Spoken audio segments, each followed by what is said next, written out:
ప్రభు యేసు వర్తమానము వినుమా ప్రియనేస్తమా, విని నీవు ప్రభుని విశ్వసించుమా.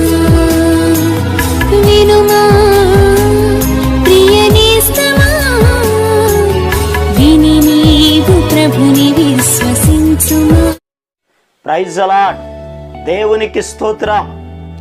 మన ప్రభువును రక్షకుడునైన యేసుక్రీస్తు అతి శ్రేష్టమైన నామములో మీ అందరికీ శుభాలు వందనాలు తెలియచేయుచున్నాను. ఈరోజు మన పట్ల దేవుని వాగ్దానం కీర్తనల గ్రంథం 145వ కీర్తన 14వ వచనం. యెహోవా పడిపోవు వారినందరినీ ఉద్ధరించువాడు, కృంగిపోయిన వారినందరినీ లేవనెత్తువాడు. ప్రభునందు ప్రియ దేవుని యొక్క బిడ్డలారా, మన దేవుడు పడిపోతున్నటువంటి వారిని, కృంగిన వారిని ఆయన ఉద్ధరించేవాడు, లేవనెత్తే దేవుడు. నిజమే, ఈనాటి దినాలలో ప్రతి కుటుంబము కూడా పడిపోతున్న పరిస్థితి, కృంగిన పరిస్థితులు. కారణం ఏమిటి అని అడిగితే, ఈరోజు ప్రతి కుటుంబం ఆరోగ్య విషయంలో కానీ, అభివృద్ధి విషయంలో కానీ, ఆశీర్వాద విషయంలో కానీ, ఐక్యత విషయంలో కానీ పడిపోతున్నటువంటి స్థితిలో ఉన్నాయి. ఈరోజు చాలా కుటుంబాల్లో సమాధానం లేనటువంటి పరిస్థితి. అయితే ప్రభు మనకు వాగ్దానం ఇస్తున్నాడు, పడిపోతున్న వారిని నేను ఉద్ధరిస్తున్నాను. ఎవరైతే కృంగిపోయారో ఆ కృంగిన వారిని నేను లేవనెత్తుతున్నాను అని ప్రభు చెప్పారు.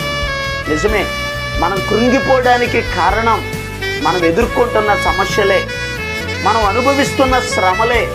కీర్తనల గ్రంథం 38వ అధ్యాయం 6వ వచనములో, నేను శ్రమ చేత మిక్కిలి కృంగి ఉన్నాను అనగా, ఒక మనిషి కృంగిపోవడానికి కారణం, ఒక మనిషి పడిపోవడానికి కారణం అతనికి ఎదురైనటువంటి శ్రమలే.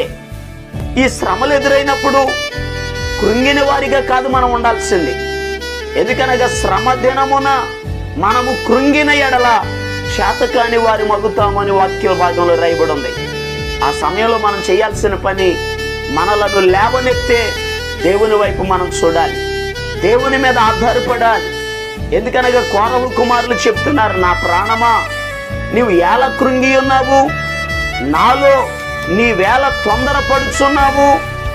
దేవుని యందు నిరీక్షణ ఉంచుము, ఆయనే నా రక్షణకర్త అనియు నా దేవుడనియు ఆయనను గూర్చి నేను చెప్పుకొనుచున్నాను అని అన్నారు. నిజమే ప్రియ దేవుని బిడ్డలారా, దేవుని యందు నిరీక్షణ ఉంచుదాం, ఆయన వైపు మనం చూద్దాం, ఆయన మీద ఆధారపడదాం, ఆయనను ఆశ్రయించుదాం. ఎందుకనగా దుఃఖపడు వారిని క్షేమము కొరకు లేవనెత్తే దేవుడు మన దేవుడు, మనలను ఉద్ధరించే దేవుడు. ఈరోజు మీ జీవితాల్లో కూడా దేవుని మీద ఆధారపడండి, ఆయన ఆశ్రయించండి. మీకు ఎదురైన ప్రతి సమస్యలో నుండి, ప్రతి బంధకాలలో నుండి దేవుడు మిమ్మల్ని విడిపించబోతున్నాడు. అలా విడిపించున్నట్లు మీ కొరకు నేను ప్రార్థన చేస్తాను. తల వంచండి, కళ్ళు మూసుకోనండి, ప్రార్థనలు ఏకీభవించండి.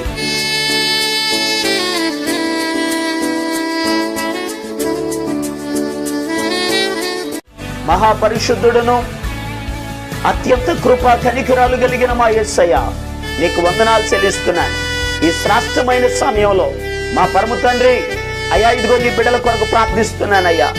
కృంగిన వారిని, పడిపోయిన వారిని లేవనెత్తే దేవుడు అయ్యా, ఉద్ధరించే దేవుడు ప్రభువా. నీ బిడ్డలను మీరు లేవనెత్తమని ప్రార్థిస్తున్నాను.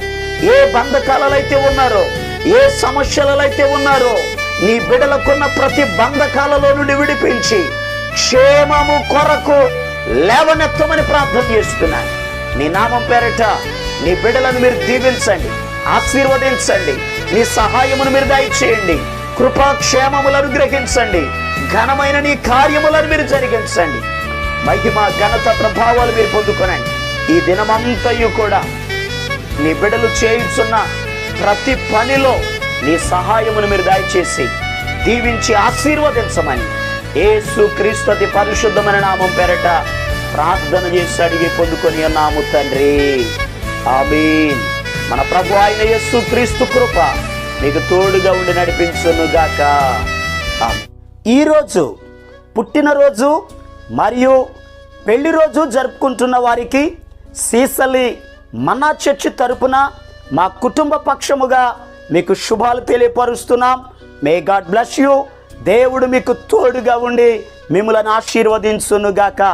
దయచేసి గమనించండి, మీ కొరకును మీ కుటుంబం కొరకును దేవుడు మిమ్మలను అభివృద్ధి పరచాలని నిత్యము మేము ప్రార్థన చేస్తున్నాం. ఏమైనా ప్రార్థన అవసరతలు ఉన్న ఎడల ఈ స్క్రీన్ మీద కనబడుతున్న నెంబర్కి ఫోన్ చేసి తెలియపరచండి. ప్రియ దేవుని బిడ్డలారా, అనుదిన మన్నా అనే ఈ వర్తమానాలు మీ స్నేహితులకు మీ బంధువులకు కూడా షేర్ చేయండి. మన్నా చర్చ్ సీసలి అనే ఈ యూట్యూబ్ ఛానల్ను సబ్స్క్రైబ్ చేయండి. అందరికీ వందనాలు. అత్యధిక